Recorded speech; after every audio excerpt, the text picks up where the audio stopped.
Okay, this is Travis Wayne Goodsoe. So because of the new formatting that I'm doing, and I'm still coming up with more and more issues, it's going to be easier to just redo an introduction before I get into the issue.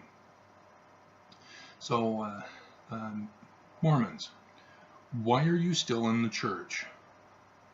You're being played for dumb by staying. There are multiple issues that millions have left the church already for. Yes, millions have left already. Why are you still in it? So I'm going to be covering all the different issues, and that reminds me of another one, Social Club. Okay. So I'm hoping one of these issues will finally convince you to say, okay, that's it. I've had enough. I need out. And some of these should be obvious, but there's something wrong with you for not leaving. And there's something wrong with the thumbs down troll, Mormon troll, who comes on my video channel just to put thumbs down on Mormon videos. He doesn't bother to read them, listen to them. He just sees them, click, thumbs down, and moves on.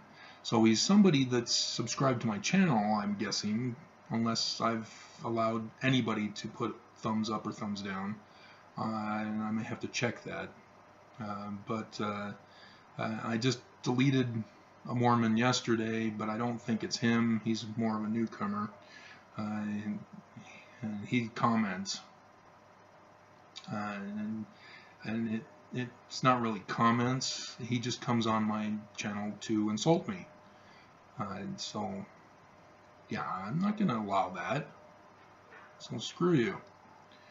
If you can logically discuss your position, we can discuss it.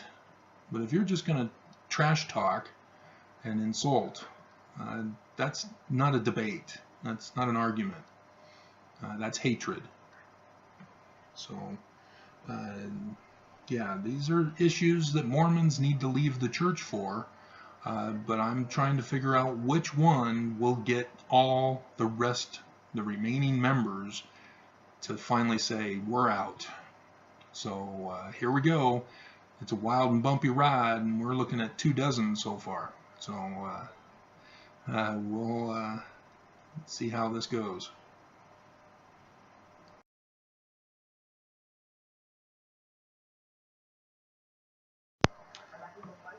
Whew.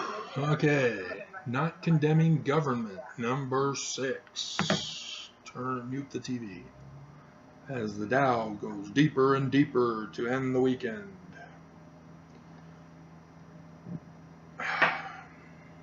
You guys know exactly how the Illuminati, who recruited Nathan Rothschild, you know how exactly they destroyed nations, don't you? They would buy low from the government bonds or whatever stock they had back then and sell it high. Yeah, they would force the government, the particular government that they were attacking, to sell off their stock, and that would then cause Nathan to swoop in, buy it all up at the low price, and then he would have a monopoly, and so the government, in order to continue to exist, would have to allow this central bank of Nathan's to continue to function. But then he would control everything because he finances everything. And he was the one who financed the 1812 war, not of the Canadians, as Trump would have you believe, but of the British, as the British were also attacking Napoleon. So there's a little background history for you that you're not told in schools. And so we have a situation under Trump specifically though government generally, where the leaders of the church, specifically the presidents of the church, and especially Nelson, are not condemning the government, whether it's the state of Utah, other states, the federal government, city and county governments. It doesn't matter. What is the one message from the Old Testament and sort of the New Testament? Though I've heard it said that the New Testament was written to suppress Christians, to prevent them from being zealots and taking over the government, so that they would conform to the Romans. But in the Old Testament, who was the check and balance on the kings? The prophet. And so King David, when he knocked up Bathsheba and covered it up by murdering Uriah, and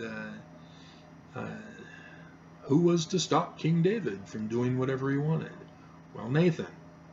Nathan came to him and said, you're a naughty boy, David, and God's not happy. So that was the example that religious leaders are supposed to stand up against corrupt government. If you'll notice in the New Testament that Jesus says, render unto Caesar what is Caesar's, and unto God what is God's. But yet you also recognize, hey, wait a minute, the Christian group, or the followers of Jesus, had all things in common. They had a counter economy, separate and distinct from the Roman economy that they were forced to live under and render unto Caesar. And this is important because of what the church is not doing today. The church is claiming to be a religious organization, but they're not standing up against the corruption of the government. You know, why aren't they speaking out against Trump, saying, hey, you know, those illicit affairs that you've been paying off to keep quiet, that's a no-no. God's not happy with you. You're going to get busted if you don't stop it. Or, you know, the separating of families from their children at the border, not a good thing. God is not happy with you. So where is the church in all this? They're not doing their job. They only have one job, and that's to proclaim righteousness. They're not doing it. And so, you know, it's bad enough that they're not taking care of the poor, but to not stand up against government corruption, you know, that's a major letdown. And it's a humiliating disgrace. Period. Exclamation point. You know, church leaders are responsible for the morality of society. And they're not supposed to enforce it with forced compliance. But when people are actually corrupt, they need to stand up against it. So they can't tell Trump, you need to join the church and become a member and go through the temple and receive your endowments. No, they can't do that. But what they can do is they can say, Trump, no, leave the immigrant refugee children alone. No touchy. Stay away from porn stars and Playboy models. And take care of your illegitimate son. No, it's not Eric. there's another one that's been kept hush hush, that the guy that worked at the particular apartment where the woman lives leaked the information, and nobody's really gone forward and discussed that. It's not likely that Cohen will reveal it in his documents today, but I don't know.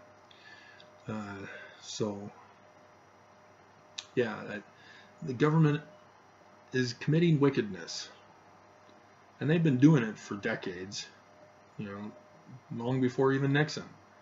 But the church never stands up to the government. They never say, hey, wait a minute, you're overstepping your bounds. You are obligated to adhere to the Constitution.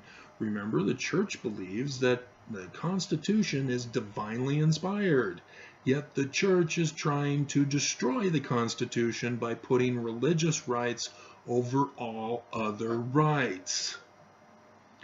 Thus, the California Prop 8 or the Colorado Baker and other issues where the church wants religious dominance over rights of the people. You can't force your religion, but you can tell people to behave. And the church can't even do that. So that should be a big warning sign to all members of the church. You need to get out. You need to run away. And so yeah, the brethren never even warned the members of the Trump administration that this was the fulfillment of John's revelation. Yes. Chapter 12 and 13. So the church is keeping silent on it, and members of the church, you know very well you're not going to believe anybody, you're not going to do anything, you're not going to trust anybody unless the president of the church comes out and says it. You are waiting to be compelled in all things, and you know that that's wrong. So if the religion doesn't do it, it's still wrong. So. Another one down.